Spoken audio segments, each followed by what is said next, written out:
এটা ধুনীয়া ভিডিঅ' লৈ আপোনালোকৰ মাজলৈ আকৌ আহিছোঁ। এটা চাগে শ্বৰ্ট ব্লগ চালে মহামৃত্যুঞ্জয় মন্দিৰৰ, তাৰে এটা দীঘল ভিডিঅ' দিম। দীঘল নহয় ইমানো, তথাপিও যোনখিনি মই ৰেকৰ্ড কৰিছিলোঁ সেইখিনি আপোনালোকৰ মাজত দেখাম। এয়া পটককৈ ডিচাইড কৰা হ'ল আচলতে যাম বুলি, ভাবিও থৈছিলোঁ বাৰু দেই, এপইণ্টমেণ্ট লেটাৰ আনিবলৈ যাওঁতে যাম বুলি। আৰু এয়া পাই গ'লোহি মৃত্যুঞ্জয় মন্দিৰ। তাৰপাছত আমি চাকি আৰু শৰাই ল'বৰ কাৰণে গ'লোঁ, আৰু চাকি আৰু শৰাই লোৱাৰ পাছতেই মৃত্যুঞ্জয় মন্দিৰ ভাগ এবাৰ দেখাই দিছোঁ। ইমান ভাল লাগে যে তালৈ গৈ একদম সৰগত আহি পোৱাৰ নিচিনা লাগে।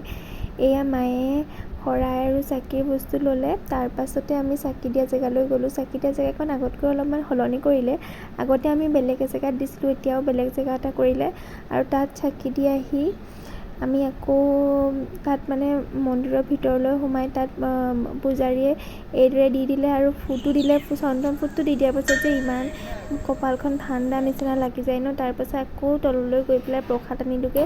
প্ৰসাদ আনি এয়া আমি আৰু মানে অলপ সময় তাত ৰৈ বা ফটো চটো মাৰি ভিডিঅ' চিডিঅ' কৰি আকৌ যাব লাগিব এপইণ্টমেণ্ট এটা আনিবৰ কাৰণে গুৱাহাটীলৈ।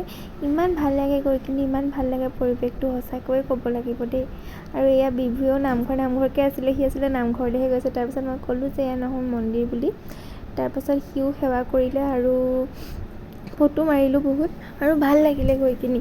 আৰু আপোনালোকেও যদি ভিডিঅ'টো চাই ভাল পায় তেনেহ'লে প্লিজ মোৰ চেনেলটো ছাবস্ক্ৰাইব কৰি দিব। এইদৰেনো বাটত যাওঁতে কৈ যাবলৈ লাজ লাগে মানে ভিডিঅ'টো বনাই যাওঁতে, সেইকাৰণে মই ভিডিঅ'ত অলপমান ভইচ অভাৰ দি দিওঁ। আশা কৰোঁ আপোনালোকে বুজিছে কথাটো, আৰু থেংক ইউ ফৰ ৱাচিং।